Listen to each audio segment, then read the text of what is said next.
Tradition 11. Each partner best conveys his or her beliefs and philosophy by attraction rather than promotion. Anonymity is a valuable asset to the marriage or relationship. Accepting others as they are and trying to live the best we can, one day at a time, is applying the silver and golden rules all at the same time. I try to live my program instead of trying to teach or preach it. You know, I know from a little kid on that what people do makes a bigger impression than what they say. You know, people can tell you don't smoke, but when you're sitting there smoking in front of your kids the whole darn time, it doesn't have much effect, you know. They can tell you don't do this, but when you see them do that, it takes away. So what you do is more important than what you say. So I try to put my program into action, not just talking the talk, but walking the walk. Now, the first time that I saw this at work was with Jennifer. And Jennifer had been in the program just a short period of time, and we were taking turns. Back, remember when they had the gas crisis before? They said there wasn't any gas? That was when they first started increasing the prices on the gas they didn't have, but once they got the price up, they had the gas. Remember that? Well, we were going to meetings all over the county, and so we were carpooling. And it was Jennifer's turn to take us to the meeting that night. And she called me and she said, the weather says that we're probably going to have a sleet tonight. And she said, you know, I don't have any insurance. And I said, that's all right, honey. I've asked God, and He's going with us. You don't have to worry about it. And she said she got off the phone and went, whoopee-doo, you know. And so we went on to the meeting, and sure enough, when we came out of the meeting that night, there was a real shield of ice on the roads. And we were at the old 120 half group, so we had to go over to the 630 to the interstate there to get on. And there's a big overpass there right after you get on. And as we came up to the top of the overpass, all the cars below us were just going every which way. You saw lights going every way. And so she did the normal thing, panicked, slamming on the brakes. Now we are joining the cars in this nice spiral, you know, and I said to her, Jennifer, turn in the direction of your slide. And I didn't yell it. I said it really calm.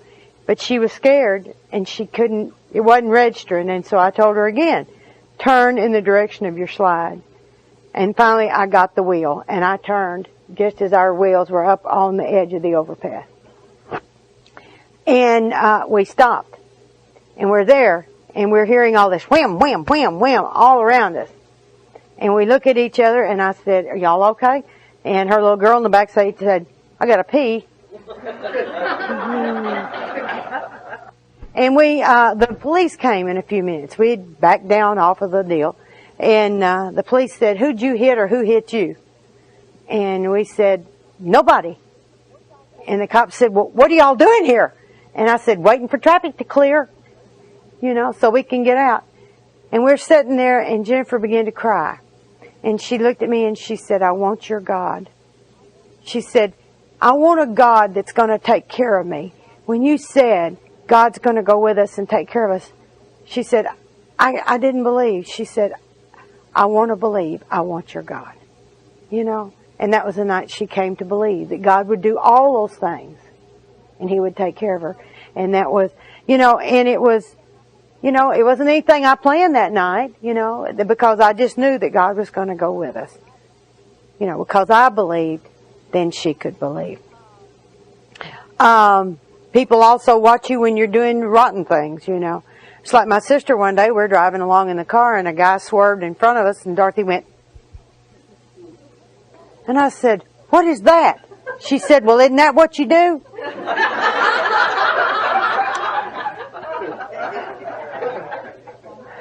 See, you can show them the wrong thing to do too, you know. That was something she'd learned from me. Another thing that I found is praying with those I sponsor. I think that's real important. You know, when people I love or people I'm sponsoring or having problems or whatever, I believe in praying together with them. And so many times, a lot of times they'll call and they're hurting and I'll say, just close your eyes now and let's get together and let's just pray together. You know, because wherever two or more are joined, there you are. You know, when the God in me touches the God in you, that makes a really strong bond. And I've noticed that we pass that on too. You know, that's the thing. It was all passed on. Passed on by my sponsor to me, and now I try to pass it on to those I sponsor. I don't try to promote the program. I was an evangelist for a while, especially in the beginning. You know, I held in my office one day at a time meetings in the mornings. I'd have everybody gather up there in our little coffee room, and I would read to them out of the ODAT and explain to them what they should do each morning, you know, as far as prayer and meditation. And I had it really nice there for a while until I mentioned my sponsor I was doing this. And then that stopped all that, you know. Everybody got off the hook there.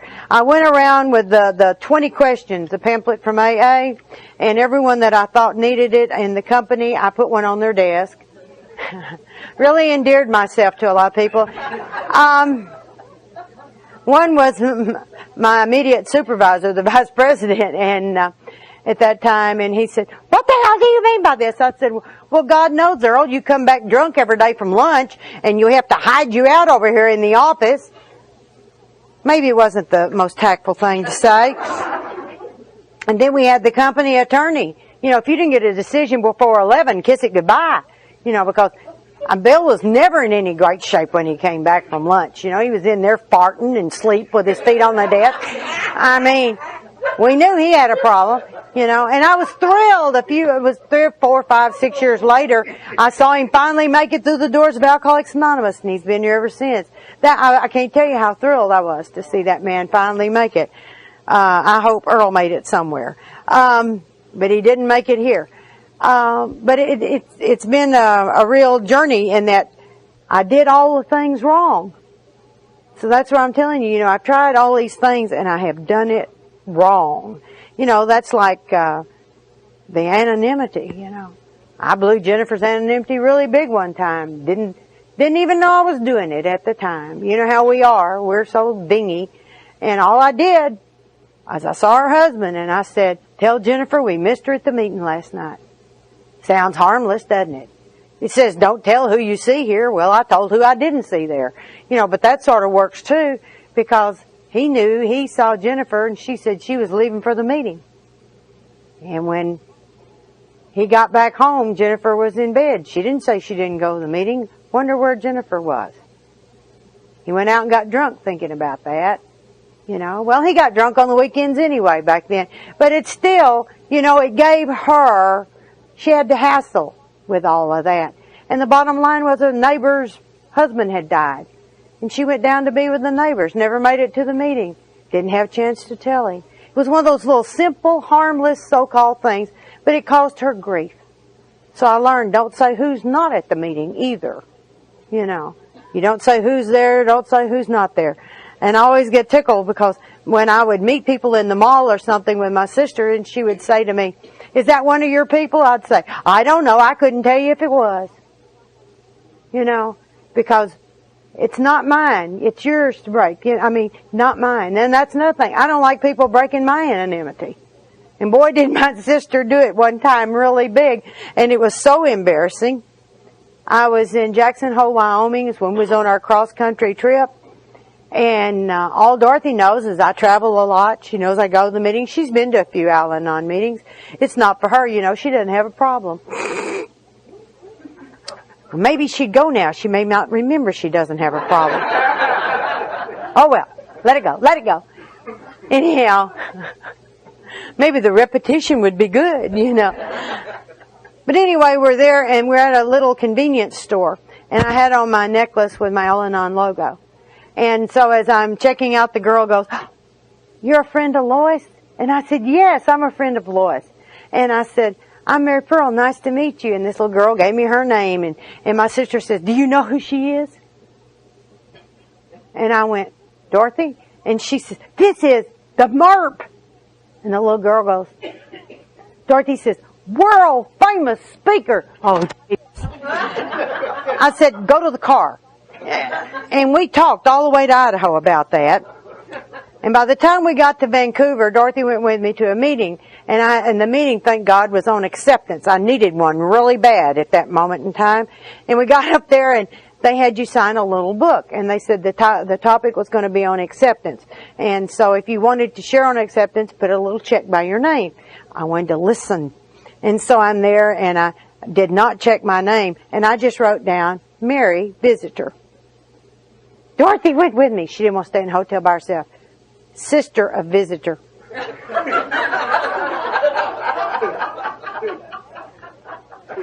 After everyone who had a check by their name had shared, the chairperson said, I'm going to ask some of the people here who don't have, because we have some more time. And so she said, Mary, would you share? I said, I'm just here to listen tonight. And about that time, somebody turned around and said, are you Mary Pearl? And I said, yes. And she said, I knew your voice. I've got your tapes. And Dorothy said, see there, I told you so. But finally, I had to get through to her that that's not what it's about. We're a fellowship of equals. No one in this program is better than another person. Some of us have different jobs to do in the fellowship, but we're all equally important. No one is better than or anything else. No one's lesser than. We're all equals in this fellowship. And that's really hard for people who don't come to the fellowship to understand that. They want to know, are you the president of Anon, or are you the this or that? And it's like, oh no, thank you. It's a thing where nobody runs it and everybody tries.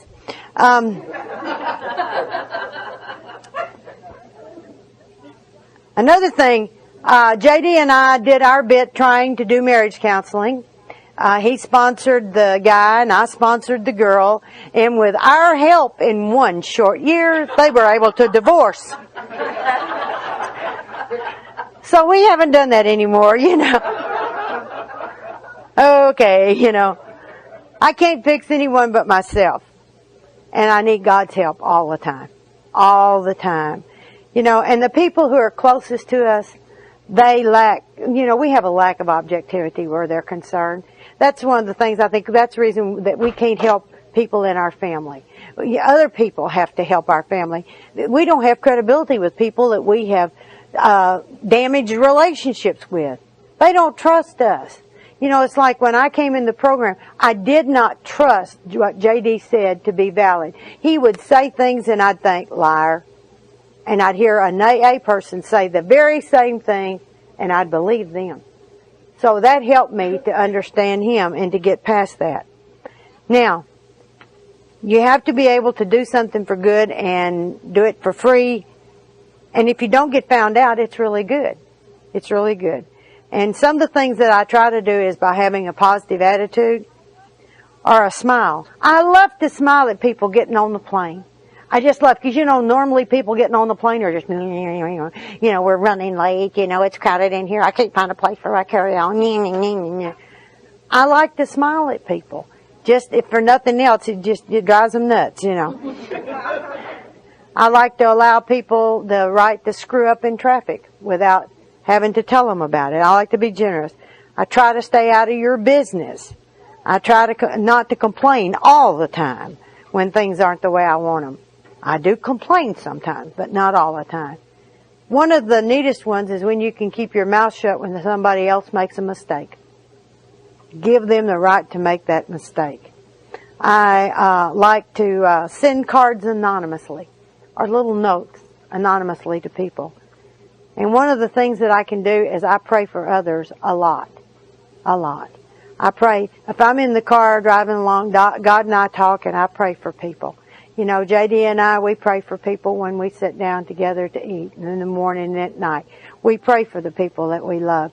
Or other people that we don't even know. We have a little internet prayer chain that's sort of worldwide, and people send prayer requests, and we pray for those people. And it's really neat. Not repeating gossip. Better yet, not listening to it, if you can go that far. Sometimes, if you know certain people are really prone to do that, and if you don't want to be a part of that, you can walk off. You don't have to stand there and listen to it, because when you listen to it, it's really hard to let it stop there. It really is. It's like that, I know something that you don't know. Don't you hate to be the last to find out something? Isn't that funny? Why? at least you found it out, but I hate to be the very last to know. It's like there's one-upmanship in it, It's like you're dumb if you're the last to know, that kind of a thing. And I like to live with a light touch. And I tease people I love. I tease people I love a lot. They always tell them at the group, if she's on you, she likes you, Because I do. I like to play with people. And I've got the perfect playmate over here. JD is so good at playing. And he's dry about it. And he's sneaky and he's very creative. I'm pretty up front with it. But I came home from one of my trips not too long ago, and I'm sitting there, and JD says, well, I think I'll go on to bed. And I said, well, good night. I'm really tired. I think I'm just going to chill out here for a while. And I'm sitting there, and all of a sudden this light hits my face.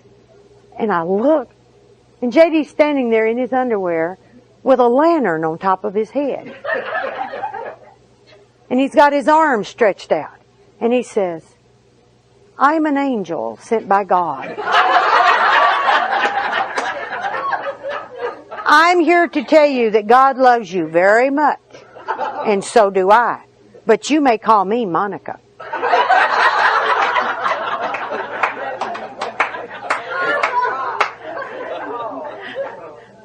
Crazy man.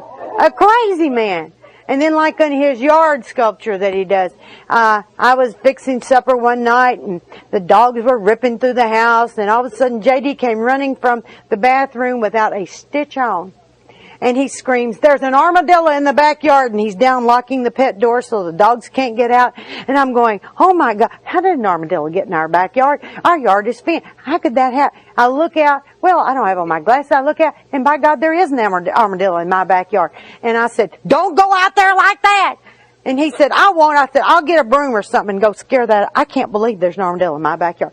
And so I go tearing out there, and as I get close to the armadillo, I realize the armadillo's eyes are crossed. And there's a little hole there with a little scratch marks and everything, and it's a yard sculpture of an armadillo. He has set me up again. One year I looked out and it was snowing. It was so gorgeous. And JD says, honey, do you realize your tulips are blooming in the snow? I said, well, they are. They are. My God, I didn't even plant tulips there, JD. These little plastic tulips are stuck out there, and he can grow anything. And he gets a sweet potato, puts it in a little glass of water, and has this magnificent vine. I get a sweet potato, put it in this water, and I have a rotted sweet potato. It's like, what happened? And so I'm trying, every year he would try, and I would, and his would be flourishing, and mine would be rotting as usual. And he said, honey, you've got leaves on your sweet potato. Really? I didn't notice I had leaves on my sweet potato. And I ran in there to the kitchen window, and I looked, and I said, my God, I do have philodendron leaves on my sweet potato.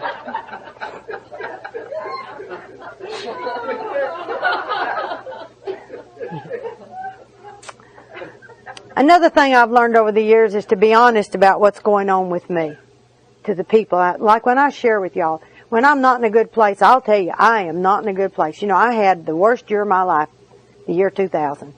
It was. And I try not to have that program pride that says you can't tell them how bad it is because then they'll think the program doesn't work. That's crazy. The fact is the program's working. You're going to have hard times. You're going to have days you can't work it worth a shit, but the program works, and you'll do it as soon as you can. I think it's real important. There's times like when I got to the point, it's like, why pray? Why bother? My life is just down the toilet. But what did I ask other people? Pray for me till I can again. Pray for me until I can get back where I need to be. And I believe in the prayers and carrying people with the prayers, because I think if I hadn't had the prayers, I couldn't have made it last year. We all have these hard times that we have to go through. And I like doing things just because they're the right thing to do. It makes me feel good to do it. Tradition 12. Selflessness is the spiritual foundation of our way of life as marriage partners or friends. ever reminding us to place principles above personalities. And the principle is unselfishness. The greatest gift we have is to be of service to one another. And you can't do that and be selfish at the same time. There's no room for pride, selfishness, arrogance, managing, controlling, or whatever in our new way of life. We learn to place principles above personalities. It doesn't matter. You know, it's like don't discount a message because you don't like the messenger. Some of the people I have not liked the most have given me, usually I don't like who brings me the message that I need to hear. You know, that it's like, oh, that hurt. I don't want to hear that.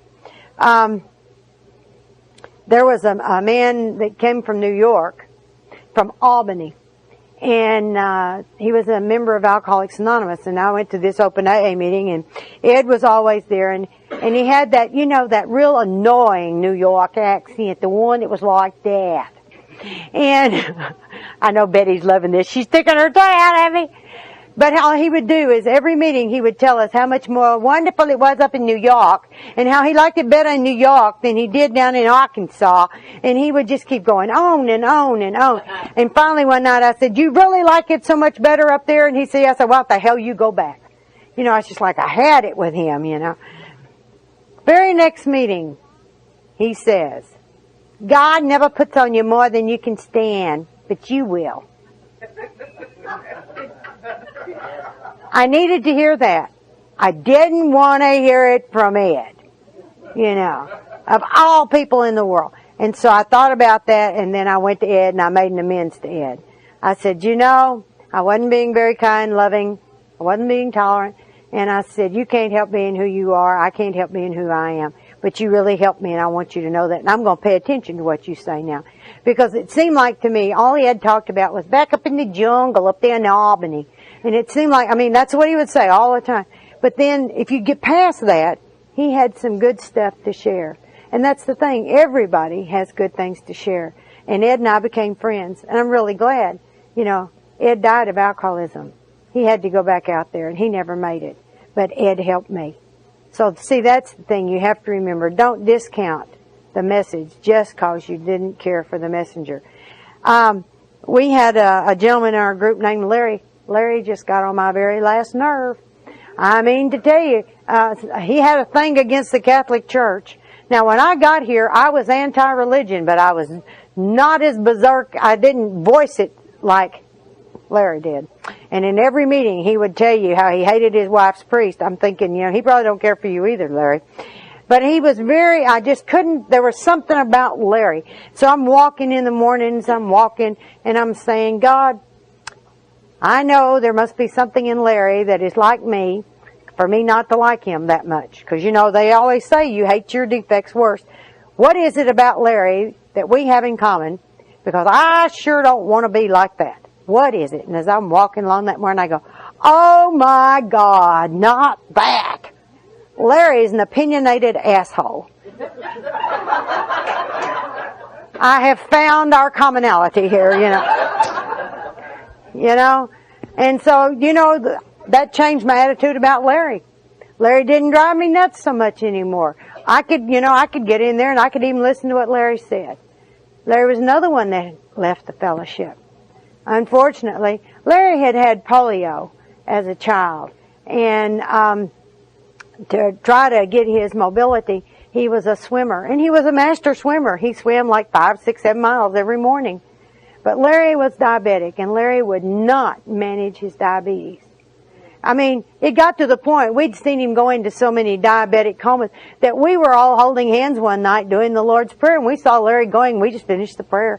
You know, he was on a first name basis with the ambulance people all the time because he just would not. It was amazing. The judge took his driver's license away for so many wrecks for going into diabetic comas in, you know, the car, this kind of thing. And Larry went swimming one morning and they found him in the bottom of the pool.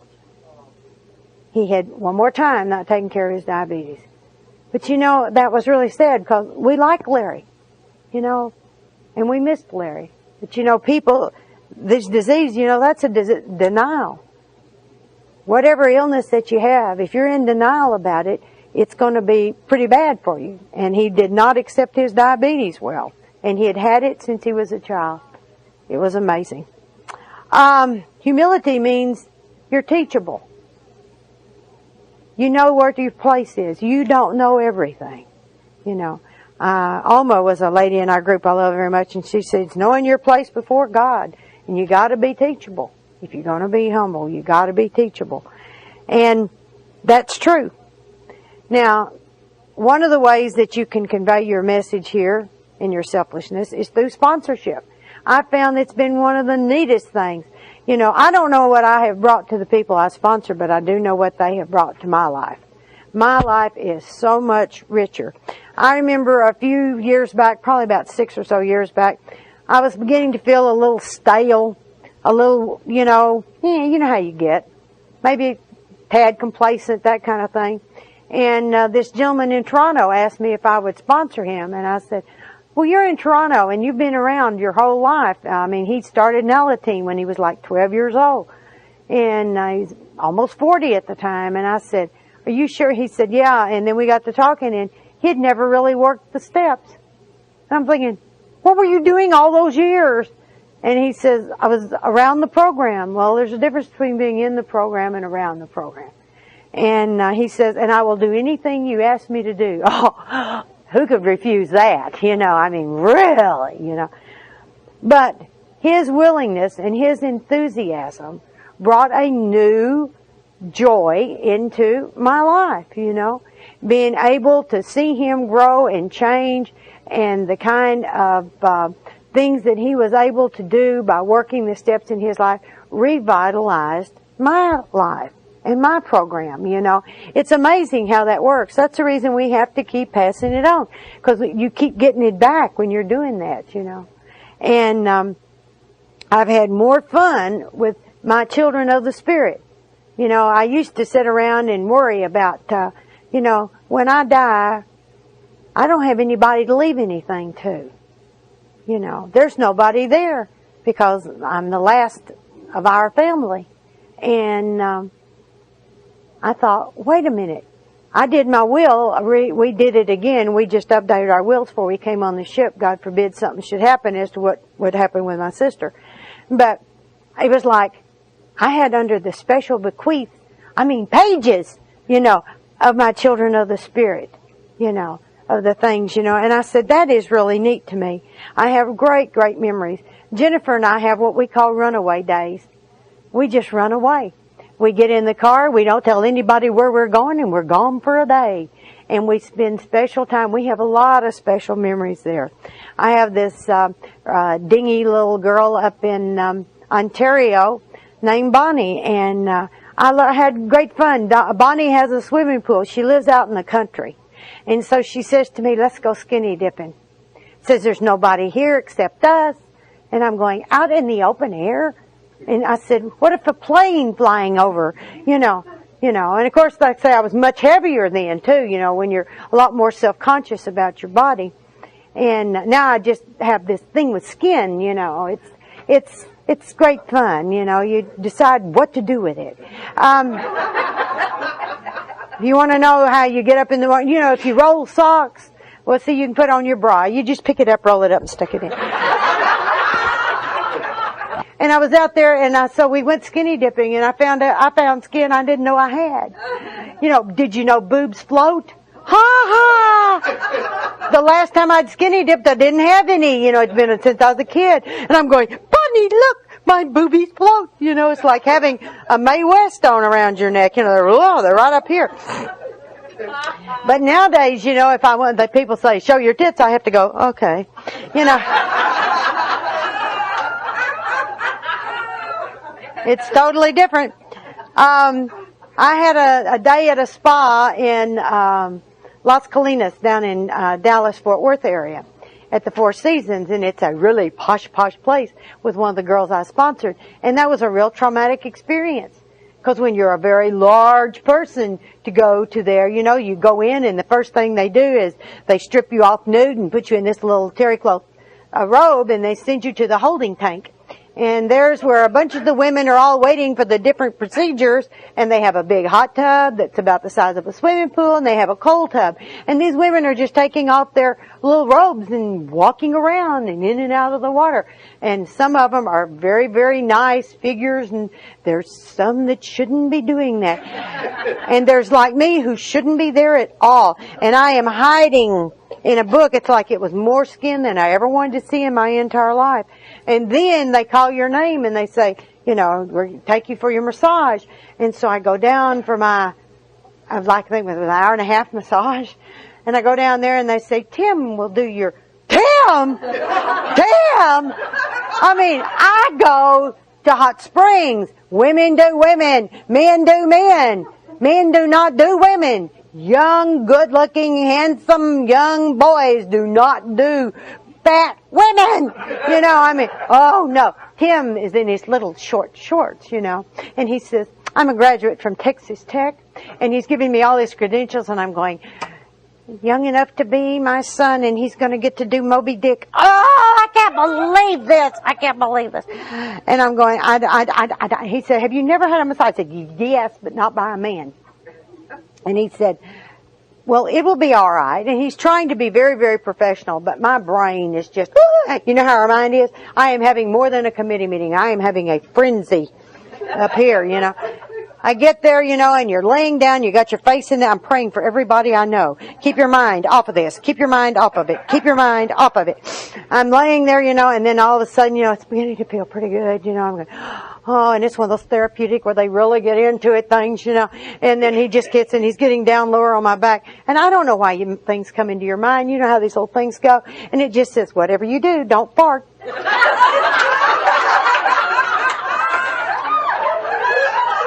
And it's like, ah! That was the scream heard in my head. And he said, you got real tense again.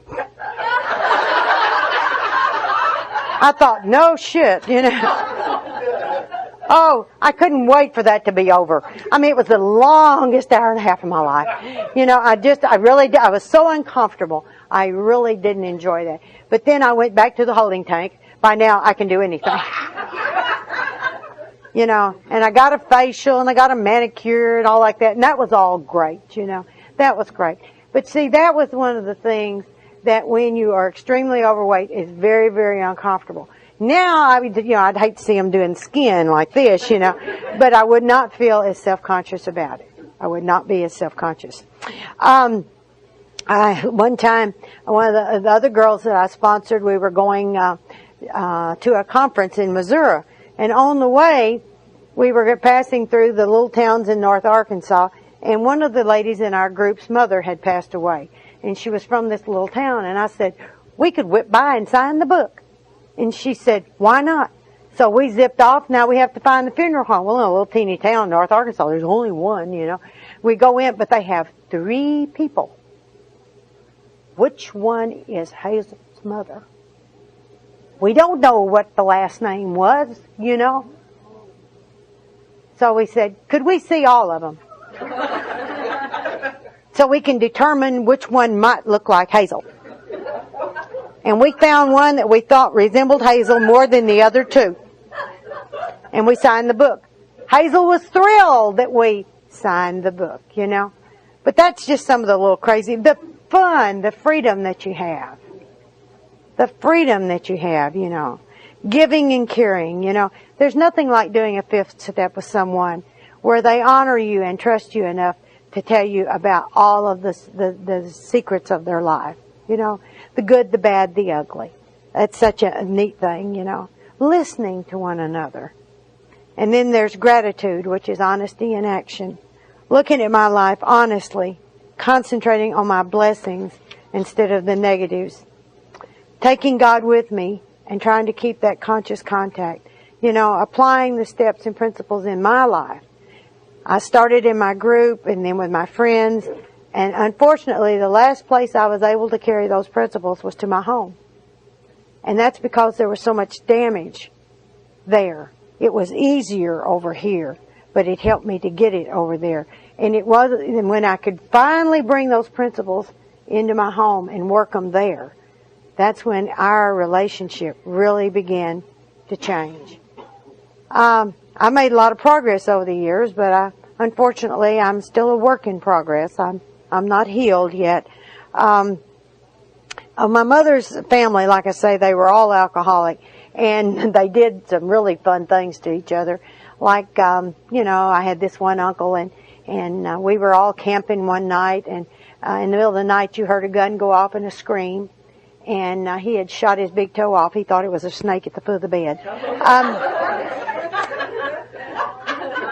I really loved him. He was so funny. He was shot in bed, actually, when he died. But he was there because he was with someone else's wife. But I love that drunk. Love that drunk. He was more fun. He was so exciting.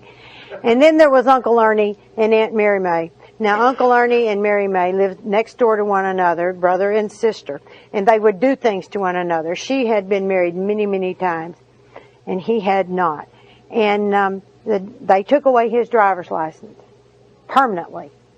And so she had a new car, and she said, "Can I use your carport for my new car since you won't be driving anymore?" He said, "Well, if you'll take me where I want to go when I need to go." And so she agreed. Well, you know already this isn't going to work. They'll get drinking different times, whatever. And so she wouldn't take him when he wanted her to go. And so he evicted her from the carport. And she refused to move her car. So he took a gun and shot it. Well, this made her mad. And so she got even by doing things to him. And then he got even by burning a room off her house. And just happiness, And so then she got really mad, and she had him put in a sanitarium. He had TB off and on. And so she called and reported him that he wasn't doing what he was supposed to be doing. And so they put him in. When they put him in the sanitarium, took away his alcohol. He died. So now we're out at the cemetery. And it's sort of sad when you go to a funeral that the only people there are 3 or 4 people, just the immediate family, my mother and her sister and Dorothy and me, And I feel sorry for Ernie. He never did like Aunt Mary May too well. And Aunt Mary May, like I say, she had one husband in particular I really liked, and I always felt like she murdered him. And so she had this magnificent stone over his grave. You should have seen her the day of the funeral. It was one of those, she cussed him out every day of his life, and she was draped over the coffin, just a big scene. And the stones showed their last name, his name, born, died, and the date, and it says her name, born, and then the blank. And that would bug her, so she had them take it off the grave because she didn't like looking at her own tombstone.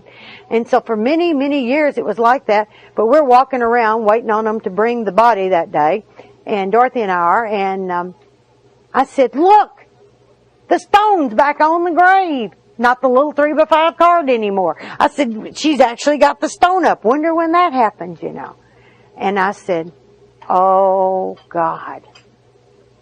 And so I had this little Sharpie pen in my purse, and I filled in her date.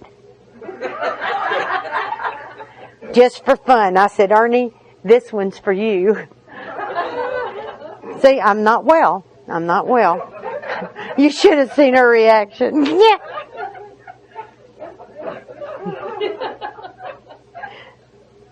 The slogans are great. You notice the live and let live. If you don't live your life, you won't allow anybody else to live theirs. People who are at war with themselves can't be at peace with anybody else. If you can't live your life, then that's your deal, but you won't be able. And one day at a time is so important. I've never realized exactly how important until this last year, because sometimes 1 hour at a time was a big deal. You just do what you can do, And pain seems to be a touchstone to growth. I don't know why that is. It makes me willing to change. I always feel like, we always bitch about letting go. I can't let go. Well, if you ever water ski, you better learn to let go. Because the first thing you do when you fall, if you don't let go, you'll drink the lake. Been there, done that. You do my little porpoise imitation, out there snitting along in the water, drinking the lake. It's resistance to the change that causes the pain. And fear is very painful. It will cause that resistance. When you don't trust in the process, and when you don't trust God, You know, and it's so silly, you know. You think you trust God, but you're afraid what God's going to do. And if you've got to realize that what God's going to do is better than anything you would possibly know. But it takes a while. We're just human beings, just human beings. You know, in the big book it talks about trudge the road of happy destiny. What does trudge sound like to you? Sound like to me for years that you had your feet in mud and every time you took a step it went, you know. But that's not what it meant. I had this old dictionary I looked up. Trudge meant moving forward with a purpose. Moving forward with a purpose is trudge. And it's funny how the words change over the years, the meanings. And I don't have to be alone in my walk anymore. I've got all of y'all. I've got people all over this world. You know, there's a girl over in Africa that I talk to on a daily basis pretty much through the internet, you know. We are a worldwide fellowship. And we have one in India, and we have one in the Canary Islands, and what have you. And I can reach out and touch people. Say hi to Joyce or whatever. You know, it doesn't matter. You know, we're all in the same kind of thing. When you practice spiritual principles, we become of maximum service to God. Spiritual principles. And then you can enjoy life as you've never enjoyed it before. So it's just super neat. You know, I've met people from all over the world, literally all over the world. And what I've learned is we are so alike. We may speak with different accents. We may be of different colors, but we are all alike. And it goes back to what my sponsor told me in the very beginning. In here we are hearts that hurt. And a heart that hurts has no boundaries. Absolutely no boundaries. I love to relax and I love to have fun. And here a few weeks ago I was visiting Bonnie back up in Canada, and it was Mother's Day weekend. And when I got off the plane, I had on some pedal pushers. I had been to a conference in another part of Michigan and flew into Detroit. And she said, let's go have lunch. And when we pulled into this little restaurant, she said, get your suitcase out and put on a dress. And I said, what? She said, dress up. I said, what are you talking about? She said, dress up. So I went in the bathroom. That's a really close place to change your clothes, is in a bathroom in a Bob Evans. But anyway, I changed my clothes. I came out, we had lunch, and we drove, and she said, Happy Mother's Day. And we went to see Phantom of the Opera. She had gotten tickets because she knows that's my favorite. And we went to see the Phantom there in Detroit, you know. Just off the plane to lunch and see the Phantom. You know, I thought, isn't that neat? Isn't that neat? Am I not blessed? Am I not blessed? I have had some of the neatest things in my life. I have had wonderful program vacations. Sandy and Willie and JD and I have had many, many wonderful vacations. And it's amazing sometimes the things that we do. We were up in Yosemite, and we had a brain fart, you know. I fixed this wonderful meal of steaks and tossed salad and baked potatoes, and we're right by this wonderful babbling stream. The stream, you know, we were in the little Winnebago out there, and there was a little snow around the base of some of the trees. It was just so nice. I even made this wonderful homemade from scratch cherry pie, you know. And we all got out to eat there on the picnic table, and fortunately, we didn't take the pie with us, but we put everything else. And then we immediately all sat down on the same side of the picnic table, slingshot our food, you know, over at the creek, you know. Laughed. We laughed. That was so much fun. You know, the thing is, life keeps happening. Life keeps happening. And some of the hardest things is to watch people you love go through those hard times. But they have to do what they have to do. You know, I was in Indiana, and Oma, like I say, was one of my grandbabies in sponsorship. Oma was in her 60s. She had had 2 open heart surgeries over the years and had tremendous allergies, could have very few foods that she could eat, but she was an upbeat lady. You didn't hear her complain. You didn't hear her bitch. You know, she just went ahead and did what she could to the best of her ability. And we were always laughing about people getting monogrammed things because you never see anything with MERP. She said, you never see anything with Oma either. Well, here it was. I was at my wedding anniversary, and J.D. was at home, and I was in Indiana doing a conference. And we went out to lunch that day to a German restaurant. And there was a plaque that said, Oma is the greatest. And I thought, my God, Oma's birthday's next Tuesday. Is this fabulous or what? And I went running back to the hotel, and I called J.D. and I said, J.D., you're not going to believe this. I have found a plaque that's got Oma on it. And he said, have you spoke yet? And I said, no. He said, well, call me back. I said, what do you mean call you back? Because that's not normal. And he said, well, I need to tell you. And I said, what do you need to tell me?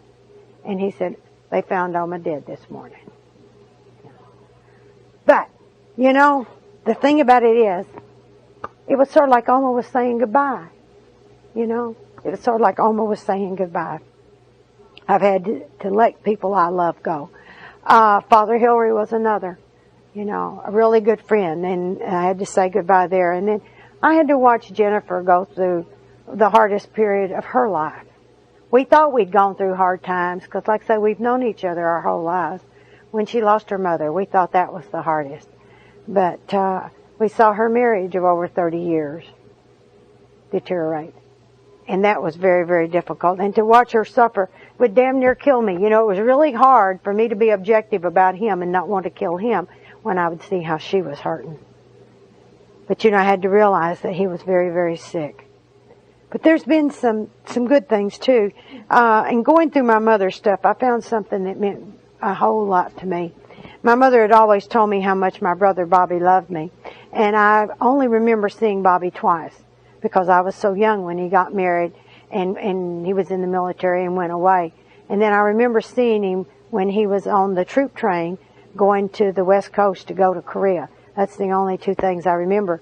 But I found all these pictures where he's holding me, and he and Dorothy and me, I look like I'm their kid, you know. And the family portrait looks like Mom and Daddy are the grandparents, and Bobby and Dorothy are my mother. It's amazing. I found all these pictures and going through mother. But my brother wrote to Mama the night before he was killed. And when he wrote his letter, down at the very bottom, he said, please hug and kiss that sweet little Mary Pearl for me. You know? And there it was. And see, my mother, who I thought that pack rat all those years, that meant, because see, her telling me Bobby loved me, it's like my brother reached out and told me he loved me by having it in his own handwriting. Something very, very special. J.D. told me when he asked me to marry him, he said, would you come grow old with me? And I said, okay. And so, you know, I had to say, what do we do now? We're here. What do we do here, you know? You know, but we are growing older together, and there's a really sweetness to that. You know, I love him, and he's more special to me than he's ever been, because he has been there. I mean, he just intuitively, he knows when that touch is needed or when that little hug is needed, and he's got a strength in him I didn't ever know was there. And I want to end with something that a friend of mine who's a priest told me. He said that he was over in India and stayed with Mother Teresa for a while. And he was debating whether or not to leave the priesthood. And he said, you know, Mother, he said, I want you to pray for me that I should have clarity on what to do about this deal. And she looked at him and she said, no, I will not pray that you shall have clarity. And he said, well, what do you mean? She said, I will pray that you should have faith. When you have faith and you trust God, you don't need to know. God will tell you. And you know, that to me is one of the best spiritual principles that I think I can leave you with, is when you need to know, talk to God, trust God, and God will tell you.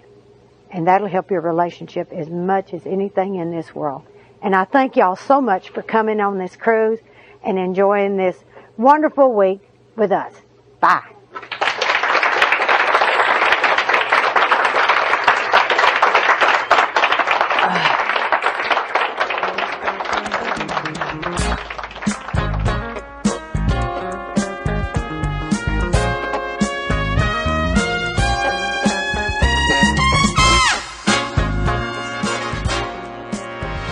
We hope you've enjoyed this recording. To obtain additional copies, receive a free catalog of AA and Al-Anon talks, or to find out about our Tape and CD of the Month Club, call Encore Audio Archives at 1-800-878-1308 or visit our website at www.12steptapes.com.